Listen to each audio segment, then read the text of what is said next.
Hello guys, কেমন আছো তোমরা? সবাই নিশ্চয়ই ভালো আছো। তো ছোটো বাচ্চাদের মতো দেখতেই পাচ্ছ, হাতের মধ্যে দুটো পার্সেল। এটা কিন্তু আমি অর্ডার করিনি, আমার সামনে বার্থডে আসছে বলে অর্ডার করে দিয়েছে।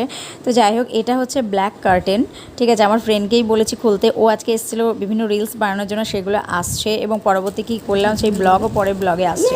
তো ওটা তো ব্ল্যাক কার্টেন ছিল। আর এটা হচ্ছে সেলফি রিং লাইট, খুব কিউট। এটা আর কী করে ইউজ করতে হয় আমি তোমাদেরকে দেখাচ্ছি। অনেকেই হয়তো জানো, যারা জানো না তাদের জন্য বলছি।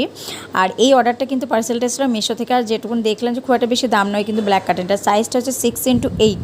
তো আমি এবার গুটিয়ে রেখেছি কারণ নোংরা হয়ে যাবে, সেই জন্য। তোমরা চাইলে এটা অর্ডার করতে পারো, বেশি দাম না, মাত্র 200 থেকে 250-র মধ্যে। আর এই রিং লাইটটা ঠিক এই ক্লিপের মাধ্যমে এইভাবেই লাগাতে হবে। এটা ফোনের সামনে পেছনে যেটাই করতে পারো। লাইটটাও দেখতে পাচ্ছ অনেকটা। আর এই যে সুইচটা রয়েছে এটাতে অন অফ দুটো, এবং একটু কম লাইট, তারপরে বেশি লাইট, তারপরে বেশি লাইট, এইভাবে এটা সুইচটা প্রেস করলে এইভাবে হবে। এবং এখানে চার্জার সব কিছুই দিয়ে দিয়েছে, দেখতেই পাচ্ছ। তো তোমরা চাইলে এটা অর্ডার করতে পারো, খুবই ভালো প্রোডাক্ট।